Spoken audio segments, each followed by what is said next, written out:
Well, good evening everyone, and welcome around the fire. You can see it's a little bit warmer tonight. We're sitting up on the logs just to be a bit further away from the flames. And yeah, it's Sunday evening. It's been a good drive. It's been a good weekend especially, and it's been a good week. Lots of things happening, lots of new shows and talks and adventures and activities, and lots happening. What do you think, Herman? Yeah, it was a very eventful week. No, just the bushwalk was very, very exciting. Something new, and I really look forward to doing it more often, which we'll be doing from tomorrow morning. Yeah, we'll be doing a lot more often. It's for sure. Yeah, the bushwalk is something that actually earlier today I was thinking about a lot of things like always, but also the bushwalk. And first off, we probably won't talk too much about it tonight, but then I thought it'll probably pop up a few times. I think one of the traditions that's happening around the fire is that we get to talk about just what's been going on in people's own lives, what the experiences are with WildEarth. Just now when you speak to Simon, we'll talk about some of the things he saw and experienced the last week. And certainly I think one of the things that if I was in your shoes, I mean, in my shoes it will stand out as well, but as a sort of a early camera experience and on foot experience and everything else, what was your experience? That's actually one of the questions that came through. Some of the questions that came through regarding the fireside chat regarding the walk was, what was the experience like for Herman? Well, we had like a little trial test walk before it, and we also had an elephant. So I was very calm in the beginning. I didn't really expect them to come so close to us so quickly, but it was a different experience. It was at the same time the greatest, but also it was a bit scary. I won't lie. It was a bit scary, but it was definitely a great experience. And just to see them at the end while we're standing on the termite mound, just to see them actually just chilling out. And at the end, that was what they wanted to do. They just wanted to come and check us out. Yeah. They did it in a bit of a different way that I expected, but they just wanted to check us out at the end. Has your heart rate picked up a bit now talking about it? Yeah, a bit, eh? You also spoke a bit faster again. Oh, is it? Yeah. Remember afterwards we spoke about it, guys, now, and one of the things we're going to try and just get the fireside chat truly as relaxed as it is around the fire, conversation-wise, and I'm going to ramble too much tonight, so I'll try not to. But we spoke about it afterwards with the elephants, and we made a few jokes and we all had a laugh, and it's always one of the very important things after whatever kind of adrenaline experience, especially if it was quite a big dose of it, and I learned that very quickly with guests over time as well, is to just make people laugh a little bit. There was a lot of tension around and a lot of worries around. I'll talk about it a bit later as well. There was honestly no jokes. There was no major worries. I mean, there was a lot of adrenaline and excitement from my side, but not once that I think, phew, things are going wrong. I just thought they're going a little bit bigger and more excited than we hoped for the first walk. But what I said about the joke afterwards, and we had a chuckle and we had a laugh, and you feel about it, and it's almost like talking with the camera and being live, and something that you're very comfortable with. I know people enjoy listening to you. But sometimes just have a chuckle, and you'll see that suddenly you speak a bit slower and you feel a bit more relaxed, and you forget about the scorpion we just saw here. That's another story I wanted to mention. We just before we started talking, sorry I'm interrupting you, Herman, Katja was sitting here, and as she got up she found a little scorpion on her hand. It was a little Bootheridae, which is not a very good one, but I'm hoping it was the only one. So then we can relax and chat a little bit. Let's relax then and sit down.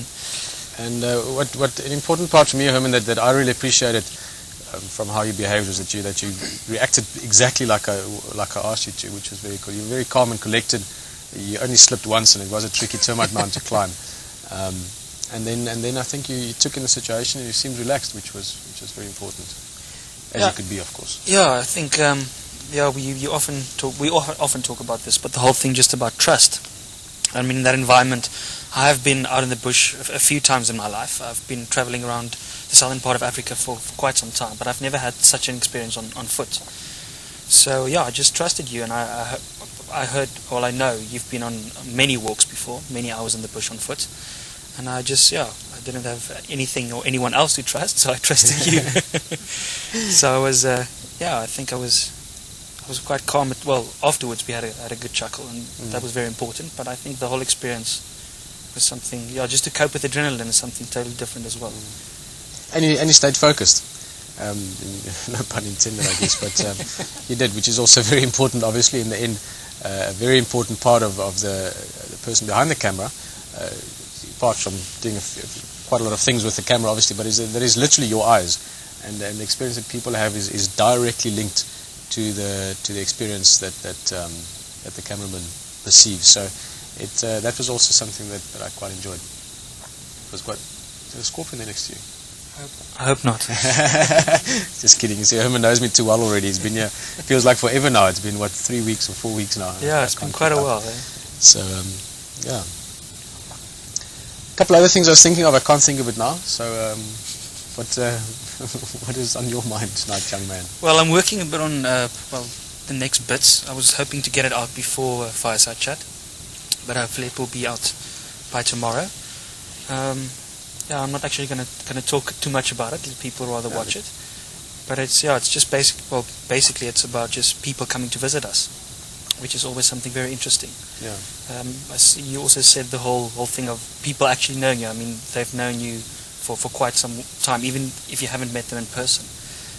So when they come here and they come and look around the camp, you immediately feel a connection. You immediately feel as if you know these people for quite some time, because they're on the vehicle every drive. Yeah.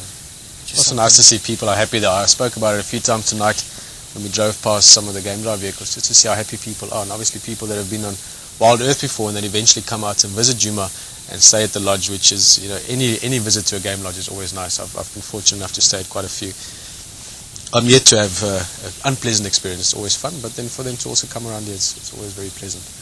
And otherwise there's lots of things going on. I'm confident you're going to be here for a while and see summer arriving, but it started happening. The season changes around us has just started really kicking off, even though we haven't had much rain yet, but that'll be some nice things to look at as well. Maybe sort of almost behind the scenes of how things get green. How things get greener, yeah, that'll be very interesting. I don't think people always realize, people never realize, I have to remind myself, and even then I don't realize until it happens, but how green this place gets. At the end of winter now, technically we're in spring already, but when we get to the end of winter, Peter, I'm very sorry, I just have a slight echo. I'm not sure if it's from there. I just can hear something, which is myself. Suddenly, everything is so brown and so almost desolate looking, flat, and we can spot things.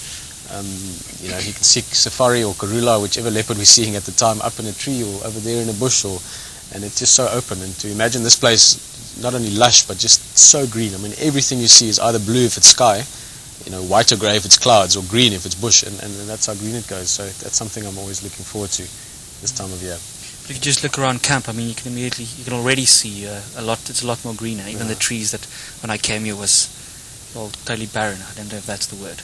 Barren's maybe not the right word, but yeah, it's getting a lot more greener, which is something I'm really looking forward to. Yeah, that's going to be lekker. And I still haven't remembered what else I wanted to ask you. I think it was just basically talking about the Ellie chat and the walk, and certainly looking forward to a lot more walks. That's something that Herman and I will be on quite a few hours for the next while, pretty much daily. So that's something that we're going to get to know each other also, and the same as we are, get to know each other more on a different level. As soon as you're on foot in the bush, apart from the fact that your senses are a bit more alert, maybe a bit more than a bit, maybe a lot alert. Apart from the fact that you're obviously more aware, but it's also much more personal space. You can hear each other's footsteps, and I look forward to also getting to know you more, and you obviously, but especially you guys coming on the walk with us. It's been quite an experience from a personal point of view as well. And yeah, anything else, Herman? Before I think Simon's going to jump in next. No, something else I want to mention, and actually Simon will understand this as well over time. Something that I've noticed the last couple of days, I'm using it more than I did before, is the term just now. We're just going to have a quick look at Gowrie Water, we'll see just now. It is something that I realize is not always familiar to people from overseas especially. Are you familiar with the term at all, Simon? Just now? A little bit? Yeah, from the time in South Africa. It's to translate it is not... Herman, can you translate just now for us? Just now, well... Sort of a loose translation. There isn't this exact translation, obviously. It comes from Afrikaans. I mean, no. I think so, yeah. Which is basically the direct translation to English. It's just now, which is in a moment. No would be now, and net no is just now. Oh, that's true. Net no is just a little bit longer than now. Yeah. So in a little bit. In a little bit, yeah. In a short while. I'm not exactly sure, but I would say in a little bit. Yeah. So it's sort of a time frame that can depend. Just now can be in the next few days as well. If it's if you have to pay the bank, you pay the bank just now. I mean, that's like in a couple of weeks.